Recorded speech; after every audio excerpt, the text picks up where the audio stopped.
They called me too old to travel, while planning to send me to a care home and split my house 4 ways. I heard every word through the heating vent. They came back to a sold house. Before we begin, please subscribe, and I'd love to know where in the world are you listening from.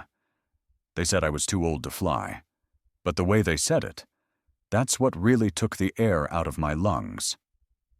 The glossy brochure landed on my coffee table with a soft thud, right next to my morning crossword. Kaialu Shores Resort, Maui. Palm trees swayed across the cover like they were already beckoning. Jessica stood over me, her eyes bright with excitement, while Colin hunched over his laptop at the kitchen counter, fingers dancing across the keys. "Look at this place, Dad," Jessica said, flipping through pages of infinity pools and oceanfront dining. 4 restaurants, 2 spas, and the suites have private balconies overlooking the Pacific. I set down my pencil and leaned forward. After 62 years on this earth and 5 years of watching my daughter's family rebuild their lives under my roof, I figured I'd earned a little paradise. "That sounds wonderful," I said, already imagining the warm sand between my toes. "When do we leave?" The room went quiet. Even Colin stopped typing. Jessica's smile faltered. "Oh, Dad, you're too old for adventures like this." I tried to laugh it off, the way I used to when my students made jokes about my gray hair. "Come on, I've never even been to Hawaii." That's when Elaine looked up from her phone, giving me that smile she reserved for simple children and confused elderly people. "Franklin, you wouldn't enjoy it. All that walking. The heat." Stanley chuckled from his spot on my couch, the same couch Helen and I had picked out 20 years ago. "We've been saving for this for years. Think of it as our turn." Colin shrugged without looking up. "Maybe next time, Pops. We're just keeping things simple." I looked down at my knees, still strong, still healthy. I'd been teaching high school math for 40 years before I retired. I'd climbed ladders to fix gutters, moved furniture, carried groceries for this household every single week. But somehow, in their eyes, I'd become fragile overnight. Jessica moved on quickly, showing more restaurant options to Margaret while Colin scrolled through flight prices. Nobody looked at me. It was like I'd already vanished from the room. "You'll have the house to yourself," Jessica said, tossing the line over her shoulder. "Think of it as your own little vacation." That's when it hit me. I wasn't family to them. I was free childcare, a roof provider, background furniture that occasionally needed placating. 5 years ago, Jessica had shown up at my door with tear-streaked cheeks and a pregnancy she couldn't afford.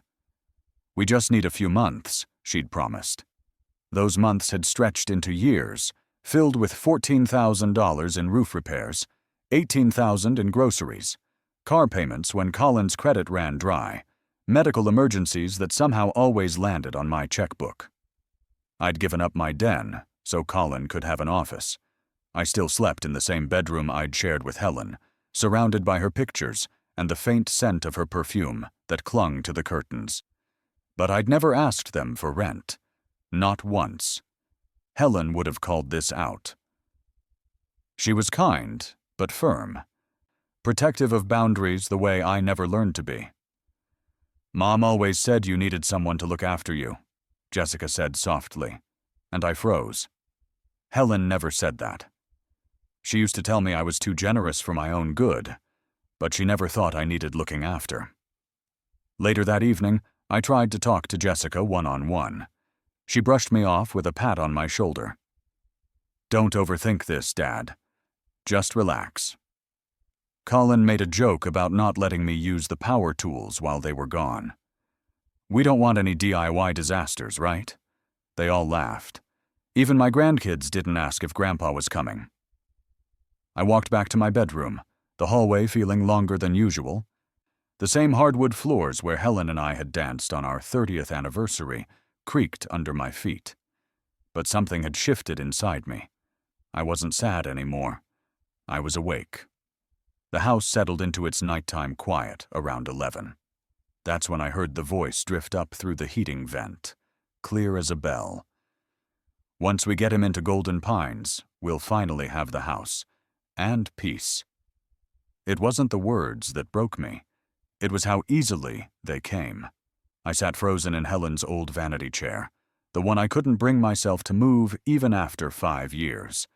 The heating vent beside my feet carried every syllable up from the living room below, clear as if they were sitting right next to me. Jessica's voice drifted through the metal grate, casual and practical and cruel. Sunset Pines said they'll expedite everything with a deposit, Elaine was saying. I could picture her scrolling through her phone, probably looking at brochures for the nursing home the way Jessica had shown me Hawaii photos just hours earlier. $3,000 isn't much for peace of mind, Stanley replied. I heard the clink of ice in his whiskey glass, the expensive bourbon he kept in my liquor cabinet like he owned the place. Colin's laugh came next, that smug chuckle I'd grown to despise over the past 5 years. Once he's out, the house is ours anyway. No mortgage. Zach said we could get $800,000 easy in this market. My chest tightened. Zach was their real estate friend, the one who'd been coming by for social visits that always seemed to involve measuring rooms and taking pictures of my crown molding. We'll split it 4 ways, Jessica continued, and I could hear the smile in her voice. And honestly, Mom and Dad have earned their share putting up with him all these years. The laughter that followed felt like a physical blow. 5 years of cooking their meals, paying their bills, watching their children while they went out. And this was how they talked about me when they thought I couldn't hear. I'm thinking we turn his bedroom into an art studio, Jessica went on, her voice getting more animated. Get rid of all that old furniture, maybe put in better lighting, knock out that wall to make it bigger. The garage would make a perfect home gym, Colin added with enthusiasm. Tear out all those shelves, install mirrors, get some decent equipment instead of his rusty old tools. Elaine's voice joined the chorus. That garden's got to go too. Way too much upkeep. We could put in a pool, maybe a hot tub, really modernize the whole backyard. They were already dividing up my life, erasing 40 years of memories like I was already dead and buried. The garden Helen had planted with her own hands, where she'd taught our grandchildren the names of flowers. The workshop where I'd built their cribs, repaired their broken toys, fixed everything they'd ever managed to break. The bedroom where I'd held my wife's hand as cancer stole her away, piece by piece. I already have 3 appointments with interior designers, Jessica continued.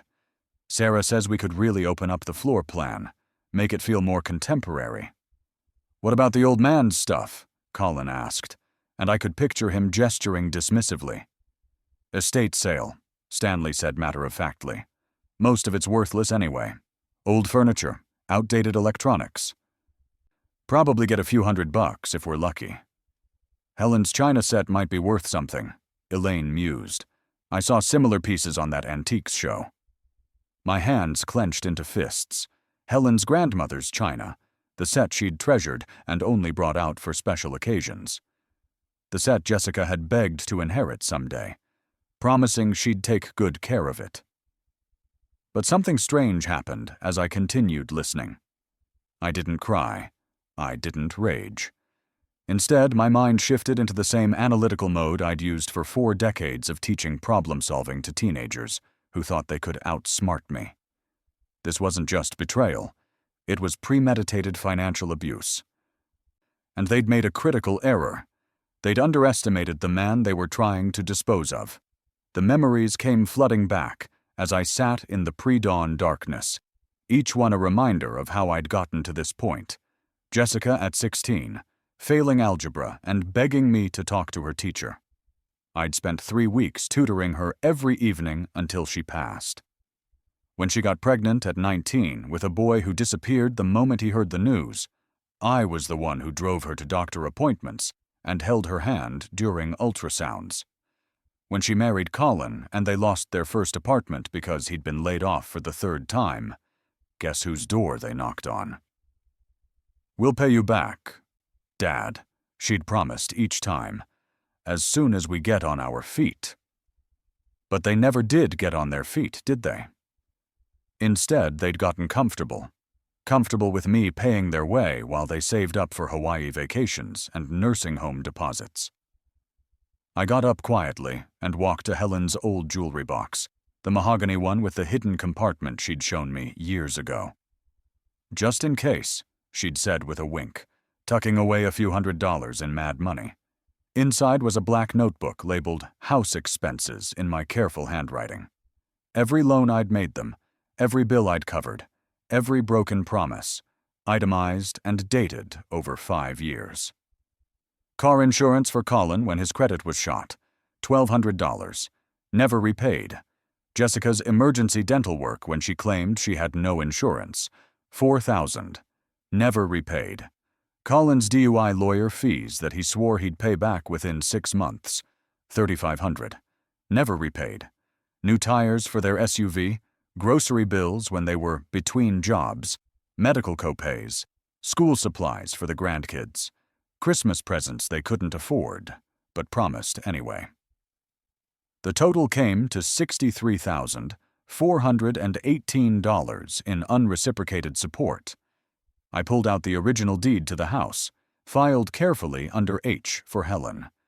The paper was crisp, official, and bore only one name: Franklin Joseph Reed. No joint ownership, no marriage provisions that would automatically transfer to Jessica.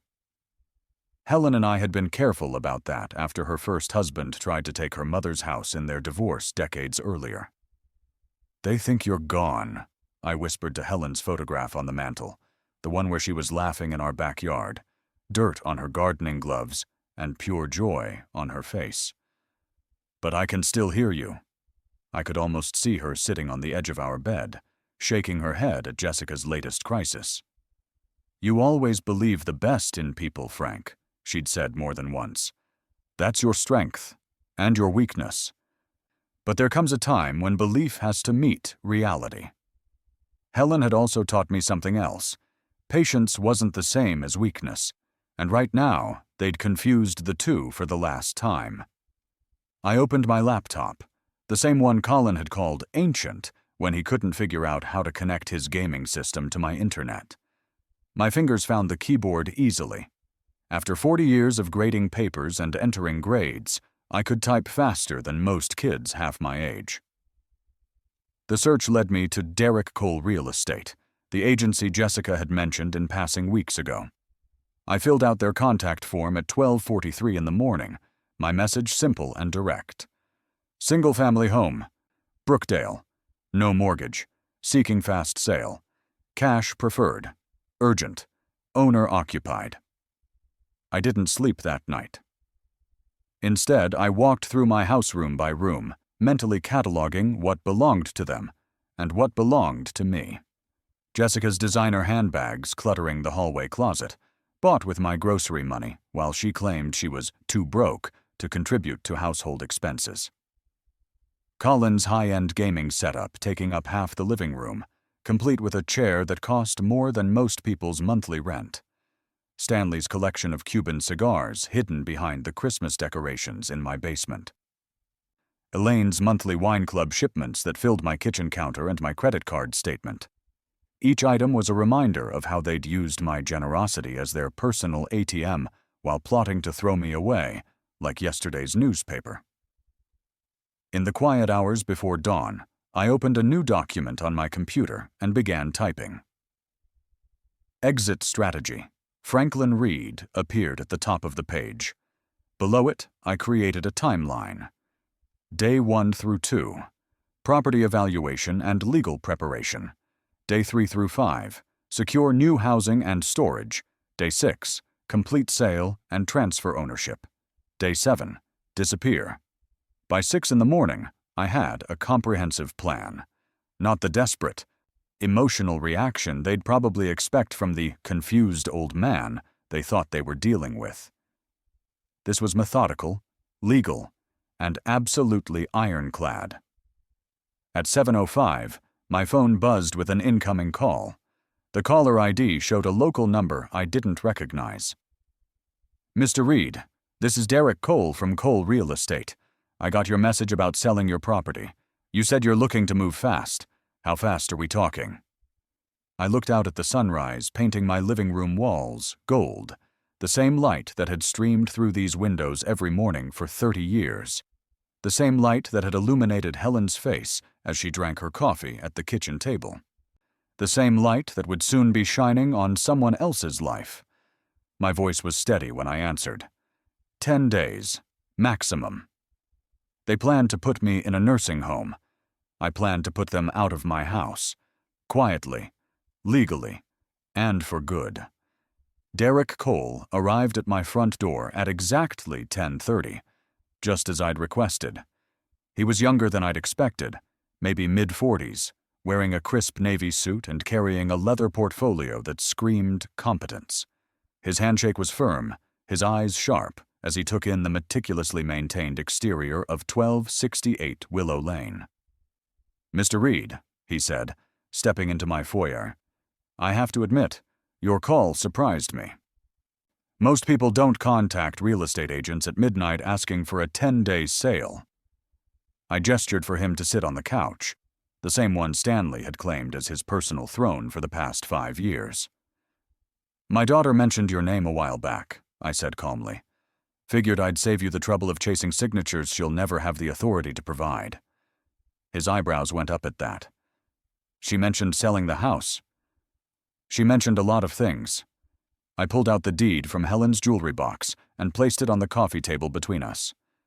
"Clean title. No mortgage. No liens. Just me." Derek picked up the document, scanning it with professional eyes. His surprise was genuine when he looked back up at me. "Most families I work with, there's usually some discussion about major decisions like this." "There was a discussion," I replied. "I just wasn't invited to participate." Something in my tone must have registered, because he set the deed down carefully and leaned back. "Mr. Reed, I have to ask, are you sure about this timeline? 10 days is extremely aggressive, even for a cash sale." "I'm not just sure, Mr. Cole. I'm desperate, but not for the reasons you might think." I met his eyes directly. "I need to be out of this house before my family gets back from their vacation. Personal reasons." He was quiet for a long moment, studying my face. Then he opened his portfolio and pulled out his tablet. "All right then, let's see what we're working with." The walkthrough took an hour. Derek moved from room to room with practiced efficiency, making notes on his tablet while I pointed out the improvements Helen and I had made over the years. The updated kitchen with granite countertops, the solid oak hardwood floors we'd refinished ourselves, the master bathroom we'd renovated when Helen was sick, installing grab bars and a walk-in shower that we'd disguised so well they looked like luxury features. 2,800 square feet, he murmured, measuring the living room. 4 bedrooms, 2.5 baths. The roof looks relatively new. Replaced it 5 years ago, I confirmed. $24,000. Still have the warranty. Nice neighborhood, good schools, low crime rate. He paused at the large window overlooking Helen's garden, where her roses were in full bloom despite my neglect. "Honestly, Mr. Reed, this is exactly the kind of property that sells itself. The question is price versus timeline." "What kind of timeline are we talking about for full market value?" 3 to 6 months, depending on the market. Maybe faster if we price it right and stage it properly. "And for 10 days. Derek set down his tablet and looked at me seriously. "You'd be looking at a significant discount. We'd need a cash buyer. No inspections. No contingencies. You're talking about knocking maybe $60,000 to $70,000 off what you could get with a traditional sale." $70,000. It stung, but not as much as the thought of them profiting from my decades of hard work. "What if I told you I'm not just selling a house, I'm buying my freedom?" "Then I'd say let me make some calls." Within 48 hours, Derek had lined up 3 potential buyers.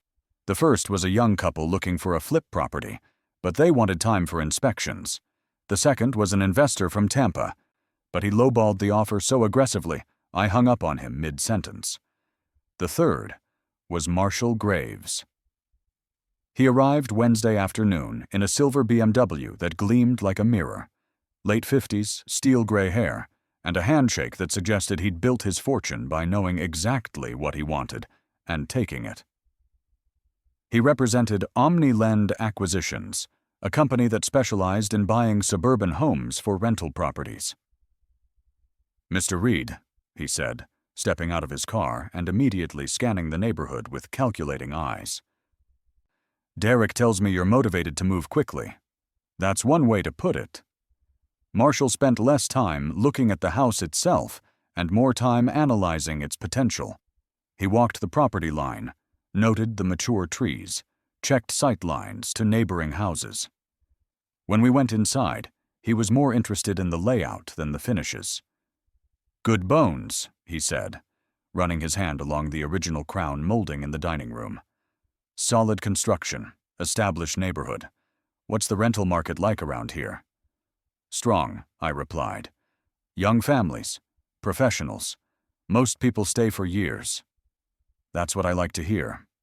He pulled out his phone and made a quick call. Speaking in numbers and abbreviations I couldn't follow. When he hung up, he looked at me directly. "I can do cash, 7-day close, no contingencies, but I need to be honest with you about the price." "How honest?" "410,000.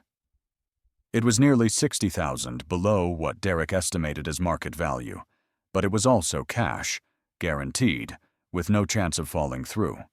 More importantly, it was mine, not theirs. "When can we close?" "I can have my attorney draw up papers today. We close Monday morning." We shook hands right there in my living room, the same room where Jessica had shown me those Hawaii brochures just days earlier. The same room where they'd planned to divide up my life like a estate sale. After Marshall left, I sat alone in the gathering dusk and allowed myself a moment of reflection. Helen's picture smiled at me from the mantel, and I could almost hear her voice. "You sure about this, Frank?" "I'm sure," I whispered back. "They wanted me gone. I'm just granting their wish on my terms." The next 3 days were a whirlwind of preparation. I found a furnished one-bedroom apartment near the Brookdale Library. Quiet, clean, and most importantly, mine. The landlord, a retired teacher herself, understood when I paid 3 months up front without blinking. "Moving can be stressful at our age," she said kindly. "This isn't stressing me out," I replied. "This is setting me free." I arranged for storage at Brookline Storage, run by Rosa Hernandez, a sharp-eyed woman in her 50s who asked just enough questions to be helpful without being nosy. "You storing family things?" she asked, as she showed me the climate-controlled unit. "Something like that," I said. She smiled knowingly. "Yours or theirs?" "Does it matter?" "Not to me it doesn't, but it might matter to you later." I liked Rosa immediately. She understood that sometimes the cleanest breaks require the most careful preparation. While Marshall's attorneys prepared the closing documents, I made another crucial stop: my lawyer's office. Edward Martinez had handled Helen's estate and our wills, a careful man with kind eyes and zero tolerance for family drama. "Franklin," he said when I explained what I needed, "are you sure you want to revoke Jessica's power of attorney? She filed it without my knowledge when I had that outpatient procedure last year. Claimed it was just in case, but I never signed anything giving her financial authority." Ed's expression darkened. "That's concerning. Technically, what she did could be considered fraud. I'm not looking to prosecute. I just want to make sure she can't use it later." "Smart move." He pulled out the paperwork. "While we're at it, let's update your will, too. Any changes you want to make?" I thought about Jessica's voice floating up through the heating vent, casual and confident as she divided up my life. "Yes. Several changes." By Friday evening, everything was in place. The sale would close Monday morning. My new apartment was ready. The storage unit was paid for. Jessica continued texting me cheerful updates from Hawaii, completely oblivious to the earthquake about to hit her comfortable world. Having the most amazing time. Wish you could see these sunsets. I typed back. Sounds wonderful. Stay as long as you like. Might extend another few days. You don't mind, do you? Not at all. Take your time.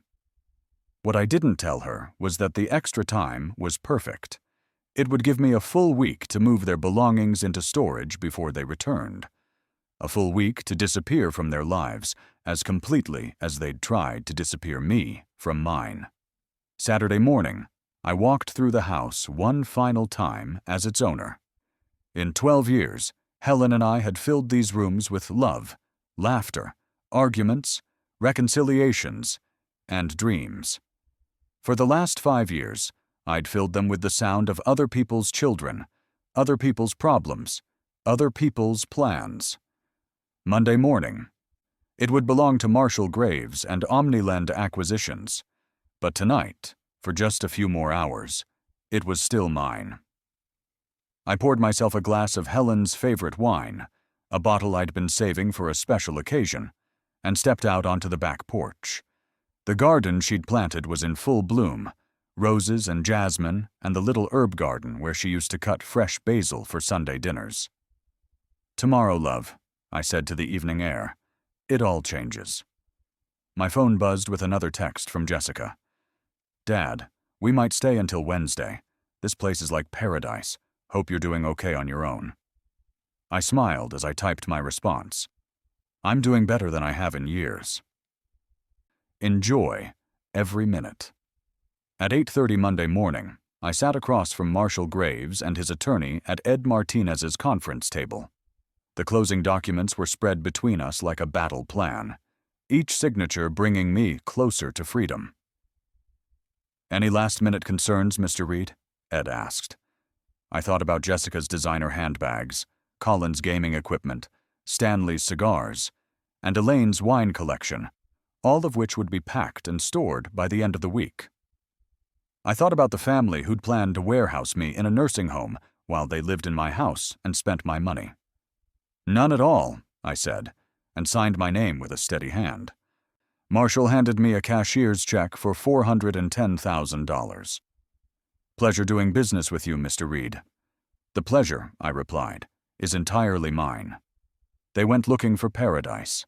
I turned their paradise into a ghost. The first text arrived Tuesday morning while I was sitting in my new apartment, drinking coffee from Helen's favorite mug, one of the few personal items I'd moved before the chaos began. Dad, this resort is absolutely incredible. The kids are having the time of their lives. We're thinking of extending through Friday. Hope you don't mind being alone a little longer. I typed back quickly. Take all the time you need. No rush home whatsoever. What Jessica didn't know was that her extra vacation time was the best gift she could have given me. It meant I had 5 full days to execute the most satisfying project of my life, making them disappear from mine. I'd hired All-Star Moving, a veteran-owned company I'd found online with sterling reviews and a policy of complete discretion. When Mike Rodriguez, the owner, arrived at my former house Wednesday morning, he took one look at me and seemed to understand immediately. Let me guess, he said with a knowing smile. Family situation? Something like that, I replied. I need everything that isn't mine packed up and put in storage, carefully, respectfully. But thoroughly. Mike nodded. We get calls like this more than you'd think. Don't worry, Mr. Reed. We'll treat their stuff like it was our own. The crew worked with military precision. Colin's expensive gaming setup was wrapped in protective padding and loaded onto the truck with the same care they'd give fine art. Jessica's designer clothes were folded and boxed as if she were moving to a penthouse instead of a storage unit. Even Stanley's collection of golf clubs and Elaine's wine got the white glove treatment. I stood in the doorway of what used to be my den, now Colin's office, and watched them box up 5 years of entitlement. His massive desk, his leather chair, his wall of sports memorabilia, his collection of investment books that he'd never actually read. Every piece represented a boundary I'd let them cross, a line I'd let them erase. "This computer setup worth much?" asked Tommy, one of the movers, carefully disconnecting Colin's multi-monitor gaming rig. "Probably more than my first car," I replied. "He spent more on that chair than most people spend on their monthly groceries." Tommy whistled low. "Must be nice having family to fall back on." "Must be," I agreed. The master bedroom was harder. Jessica had gradually taken over Helen's side of the closet, her things crowding out the few items of my wife's that I couldn't bear to donate. Watching them pack up Jessica's jewelry box, the expensive one she'd bought herself while claiming she was too broke to help with utilities, I felt something shift inside me. Not anger anymore, but a cold satisfaction that felt almost like peace. By Thursday afternoon, the house was transformed. What had been cluttered with their belongings was now clean and spacious. What had been noisy with their complaints and demands was now quiet. What had been theirs was now gone. I walked through each room, slowly, remembering what it had felt like when Helen and I first moved in. The possibilities we'd seen in every corner, the dreams we'd built in every room. For 5 years, I'd let those memories be buried under other people's lives. Now I could see them clearly again, even though it was too late to do anything but say goodbye. My phone buzzed with another update from Jessica. "Dad, we booked a helicopter tour. Can you believe it? Never thought we'd be able to afford something like this. You should see the photos." I smiled as I typed back, "Living your best life. That's wonderful." What I didn't say was that they were about to discover the true cost of that helicopter tour. Diana Murphy had been my neighbor for 15 years, a retired nurse with sharp eyes and an even sharper tongue. When I knocked on her door Thursday evening, she took one look at my face and poured 2 glasses of wine without being asked. "Franklin Reed," she said, settling into her porch swing. "You look like a man with a story to tell." So I told her everything. The conversation through the heating vent, the nursing home plans, the way they'd calculated the sale price of my house like I was already dead. Diana listened without interrupting, her expression growing darker with each detail. "Those ungrateful little—" she started, then caught herself. "I'm sorry, Frank. I know she's your daughter." "Is she?" I asked, "because daughters don't plot to warehouse their fathers like unwanted furniture." Diana was quiet for a moment, swirling her wine. "What do you need from me?"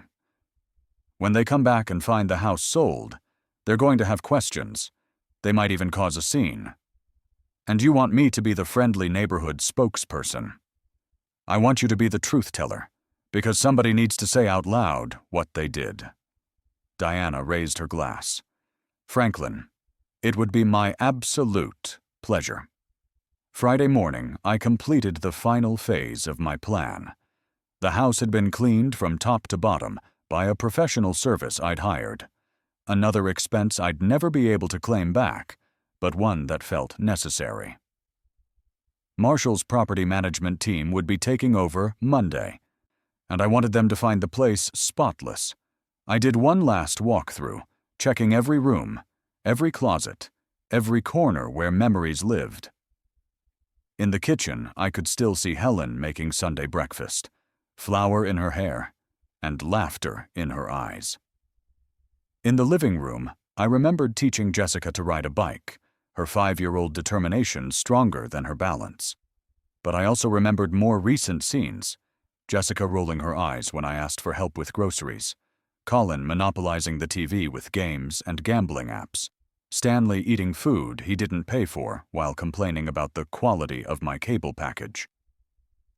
Elaine rearranging my furniture without asking, claiming she was just trying to help. The good memories belonged to people who no longer existed. The people who lived in this house now were strangers who happened to share some DNA.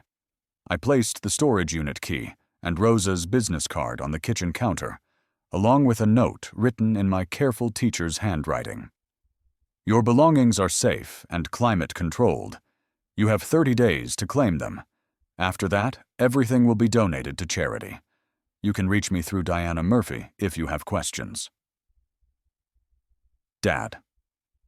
I thought about writing more, explaining my reasoning, defending my actions, maybe even apologizing for the shock they were about to experience. But in the end, what was there to say? They'd made their choice when they planned to throw me away. I was just returning the favor with interest. My new apartment felt like sanctuary when I walked through the door Friday evening. Everything in it belonged to me, was chosen by me, existed because I wanted it there. Helen's photograph sat on my nightstand, her garden trowel hung on my kitchen wall, and her favorite coffee mug waited for my morning routine. For the first time in 5 years, I cooked dinner for one person and felt grateful instead of lonely. Saturday and Sunday passed quietly. I read books without interruption. I watched what I wanted on television. I took walks without having to justify where I was going or when I'd be back. I felt like I was remembering how to be myself instead of just being useful to other people. Jessica's texts continued to paint a picture of paradise. Sunset dinners, spa treatments, adventure excursions that would have maxed out credit cards if they'd been paying for them themselves.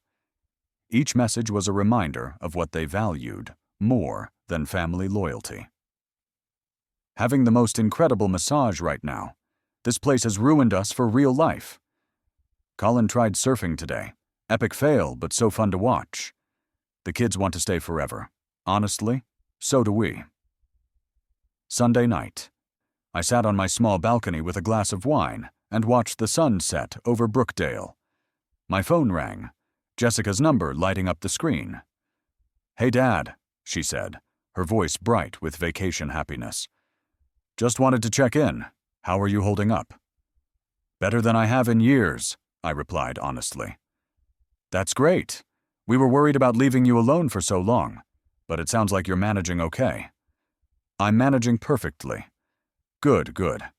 Oh, I should probably mention, we decided to extend the trip one more day. The flight home is Monday evening instead of Monday morning. I know it's last minute, but take all the time you need, I interrupted. Seriously. Stay as long as you want. There was a pause on the other end. You're being awfully encouraging about this. Jessica, I said, looking out at the neighborhood where I'd lived for 30 years and would never live again. I want you to enjoy every single moment of this vacation. Make it last as long as possible. After I hung up, I poured myself another glass of wine and smiled at Helen's picture. Monday's going to be interesting, love. I went to bed that night with the kind of deep satisfaction that comes from a job well done. For 40 years, I'd taught teenagers that actions have consequences. Tomorrow, my own family was going to get a masterclass in that particular subject. The last text arrived Monday morning while I was having breakfast in my new kitchen. Boarding the plane now. Can't wait to see you and tell you about everything. Thanks for being so understanding about the extended stay. You're the best dad ever. I set the phone aside and finished my Eggs Benedict, a dish I'd never made while they lived with me, because Colin claimed to be allergic to hollandaise sauce. Then I got dressed, walked to the Brookdale Library, and settled in with a good book to wait for the fireworks to begin. At exactly 3:15, my phone started buzzing with missed calls. I let every single one go to voicemail and turned the page in my book. Some lessons I'd learned were best absorbed in silence. They flew back to their dream life, only to find it belonged to someone else. I was reading chapter 3 of a mystery novel when my phone first started buzzing at 3:15 Monday afternoon. Jessica's name flashed across the screen, followed immediately by Colin's number, then Stanley's, then Elaine's. I let them all ring through to voicemail and turned another page. The second wave of calls started at 3:22. This time, they were persistent. Jessica called 4 times in a row, Colin 3 times, and someone I didn't recognize twice. I could picture them standing on the sidewalk in front of 1268 Willow Lane, confusion turning to panic as reality began to sink in. By 3:30, my voicemail box was full. I decided it was time to listen to the symphony of their collapse. Dad, what the hell is going on? There's some woman living in your house and she says she doesn't know who you are. Call me back right now. That was Jessica, voice high and strained. The next message was Colin, trying to sound reasonable but failing miserably. Hey Pops, we're having some kind of crazy mix-up here. Can you call us back and help sort this out? Some lady is claiming she lives at your address. Then Stanley, blustering and indignant. Franklin, I don't know what kind of scam is happening here, but we need you to straighten this out immediately. This is completely unacceptable. And Elaine, already crying. Franklin, please, the children are scared and confused. Just call us back and tell us what's happening. I deleted each message after listening and continued reading my book. The mystery's protagonist had just discovered that the person he'd trusted most was the one who'd been betraying him all along. The irony wasn't lost on me. At 4:15, Diana Murphy called. Franklin, she said, barely containing her laughter. You should see the show on Willow Lane right now. Your daughter is having what I can only describe as a complete meltdown in the middle of the street. Is she bothering the new tenants? Oh no. Marshall's people handled that beautifully. Very professional. They showed her the deed, the lease agreement, everything. She started screaming about lawyers and fraud, but when they offered to call the police to sort it out, she backed down pretty quick. I smiled, picturing Jessica's face when she realized she had no legal ground to stand on. How are the grandchildren handling it? That's the sad part, Frank. They're just confused. Keep asking why they can't go inside their house. Colin's trying to explain it to them. But honestly, I don't think he understands it himself yet. And what did you tell them when they came to you? Diana chuckled. I gave them the storage unit information, just like you asked. Jessica actually had the nerve to demand your new address. I told her you'd left instructions that she could contact you through me if she was ready to have a conversation like an adult instead of a spoiled child. How'd that go over? About as well as you'd expect. She called me a senile old busybody and stormed off. Then Colin came back 20 minutes later, much more polite, asking if I knew where you'd gone. I told him the same thing. After I hung up with Diana, I decided it was time for Phase 2 of my plan. I drove to the Kyaloo Shores Resort website and booked myself the same oceanfront suite Jessica had been posting about all week. The irony of using their inheritance to fund my own Hawaiian vacation felt like poetic justice. The flight was available Tuesday morning. Perfect timing. They'd have exactly one night to fully absorb their new reality before discovering I was living their dream vacation on their former inheritance. That evening, I treated myself to dinner at Brookdale's nicest restaurant, the one Helen and I used to visit for anniversaries. I ordered wine, steak, and dessert, without checking the prices or worrying about anyone else's dietary restrictions. For the first time in 5 years, I ate exactly what I wanted when I wanted it. My phone rang during dessert. Jessica again. This time I answered. Dad. Her voice was raw, exhausted. Where are you? I'm having chocolate cake, I said calmly. It's quite good. This isn't funny. We have nowhere to go. The kids are crying. Colin's having a panic attack, and Mom's parents are acting like this is somehow our fault. Isn't it? The silence stretched long enough that I thought she'd hung up. Then, what are you talking about? Jessica, I heard your conversation last Tuesday night. Every word of it. Another long pause. What conversation? The one where you discussed putting me in Sunset Pines so you could sell my house and split the money 4 ways. The one where you laughed about how you'd been putting up with me. The one where you planned my future without bothering to include me in the discussion. Dad, you were just what? Planning to commit fraud? Because that power of attorney you filed without my consent. That's what Ed Martinez called it. We were trying to help you. The audacity of that statement actually made me laugh out loud. Help me what? Disappear so you could inherit while I was still alive? Jessica, you wanted me gone. Congratulations. You got your wish. But we didn't mean— Yes, you did. You meant every word. The only thing you didn't mean was for me to find out about it. I hung up and turned off my phone. The chocolate cake really was excellent.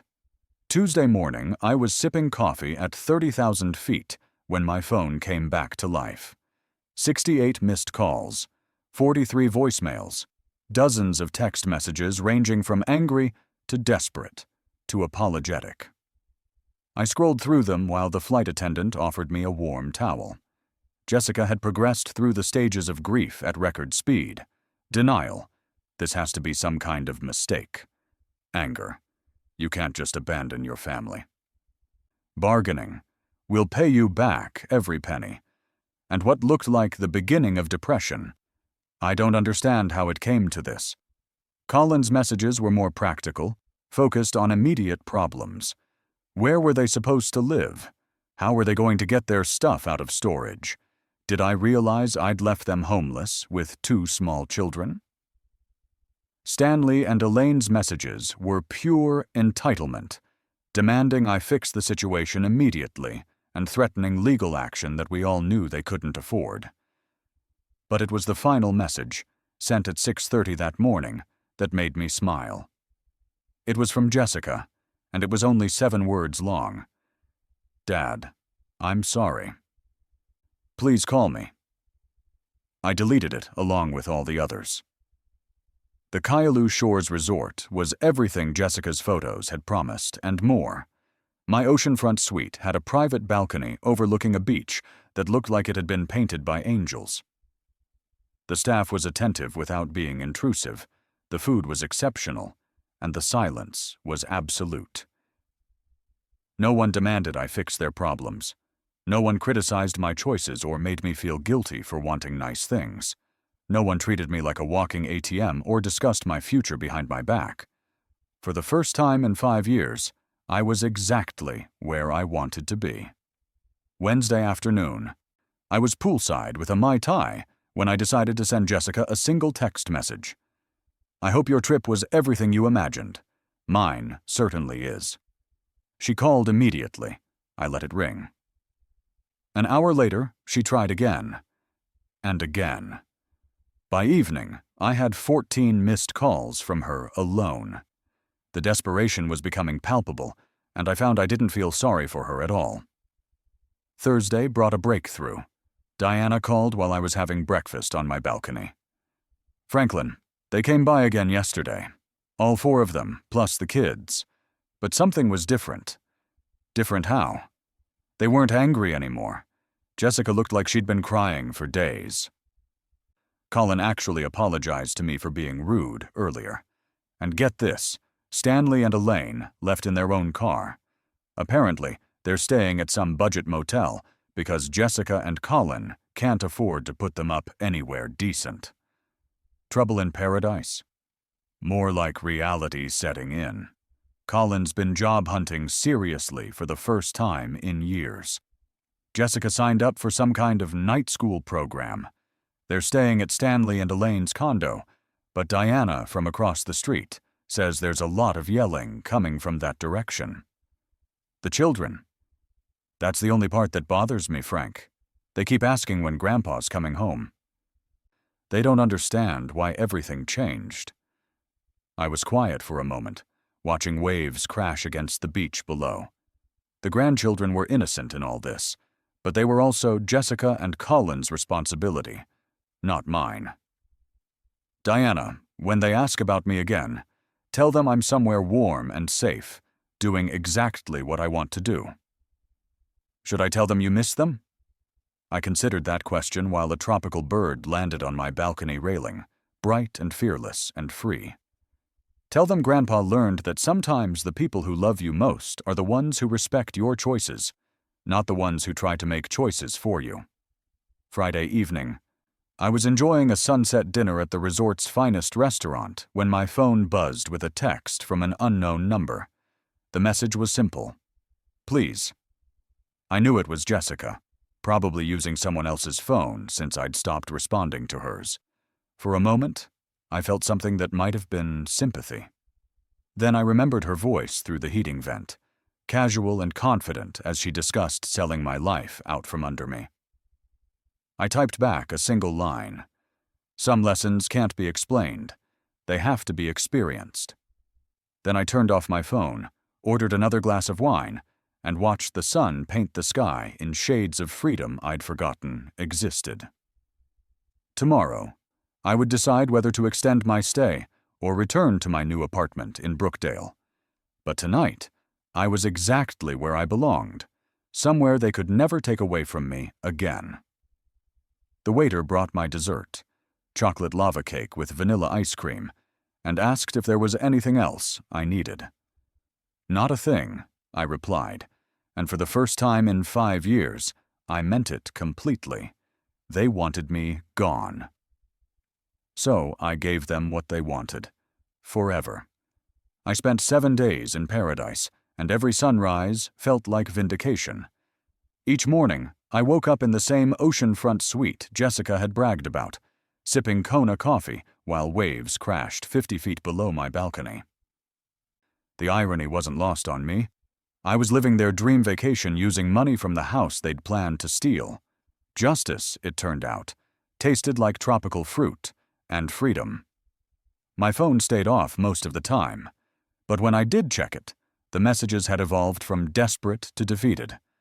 Jessica's final voicemail, sent Thursday night, was barely audible through her tears. Dad, I know I messed up. We all did.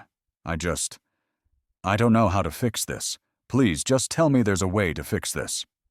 I deleted it and ordered room service. On my last morning in Maui, I sat on my balcony writing emails on the resort's letterhead. The first was to my bank, transferring $50,000 into a new education fund, the Helen Reed Memorial Scholarship for students who showed perseverance despite family hardship. The second was to Diana Murphy, authorizing her to give Jessica one final message. The third email was to Rosa at Brookline Storage.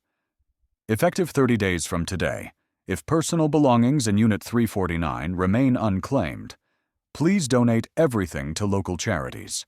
No exceptions. By the time my plane touched down in Tampa, I'd made my peace with every decision. They'd taught me that family was just another word for people who felt entitled to your resources. I'd taught them that entitlement has an expiration date.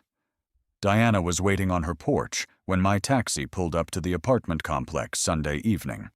She waved me over with the enthusiasm of someone who'd been saving up good gossip. "Franklin Reed, you magnificent bastard," she said, pouring me a glass of wine before I'd even sat down. "Do you have any idea what's been happening while you were playing Vacation King? Tell me everything." Well, first off, Jessica and Colin are living in a 2-bedroom condo with Stanley and Elaine. Picture that disaster. Colin's been job hunting like his life depends on it, which it does, and Jessica started some kind of medical billing course, night classes, 3 times a week.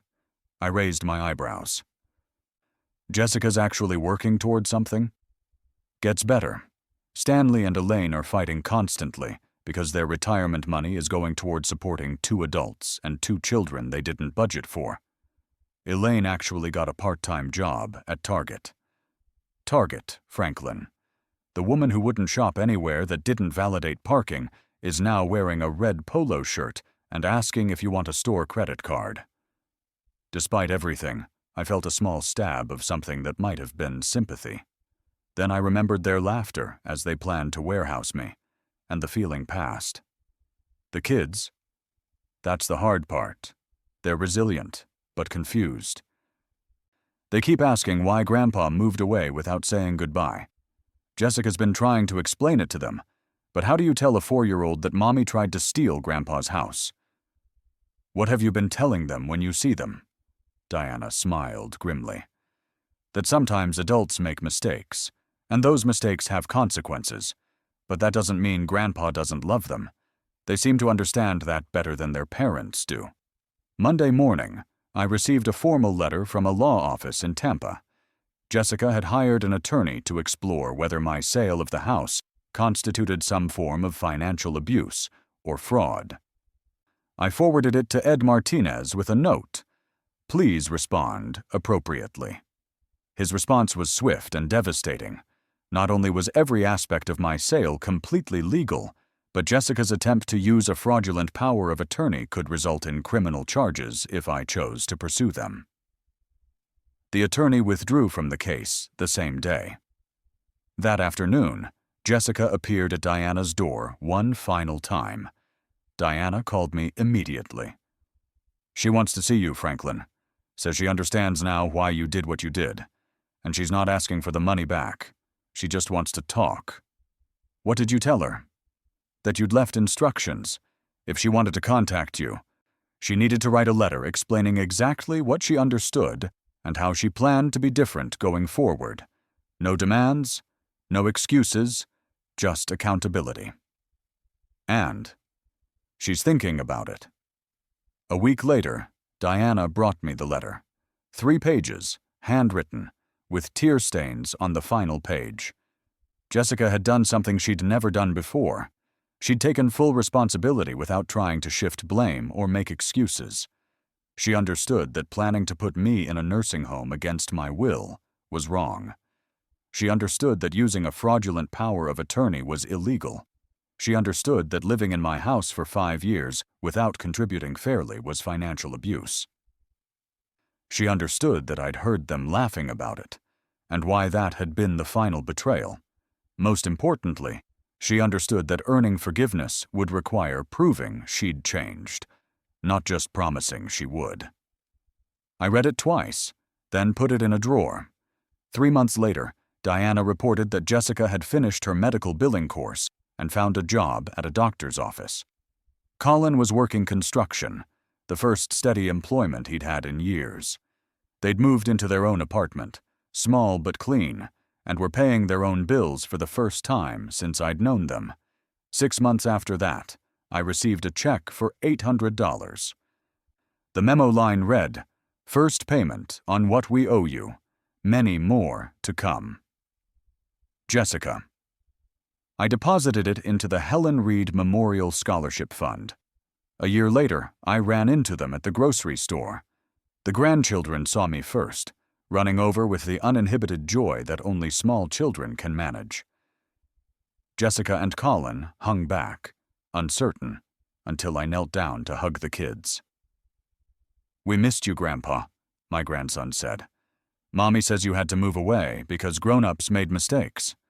"That's right," I replied, "but I've missed you too." Jessica approached cautiously. She looked different, tired but stronger, humbled but not broken. "Dad," she said quietly, "I know I don't have the right to ask, but would you maybe like to have coffee sometime, just to talk?" I looked at this woman who shared my DNA but had become a stranger through her own choices. Then I looked at my grandchildren, who deserved better than a family divided by greed and pride. "Coffee sounds nice," I said, "but you pay for your own." For the first time in 2 years, Jessica smiled like she used to when she was young and still believed her father could fix anything. "Deal," she said. That evening, I sat on my balcony watching another Brookdale sunset, Helen's picture beside my chair. My phone buzzed with a text from Diana.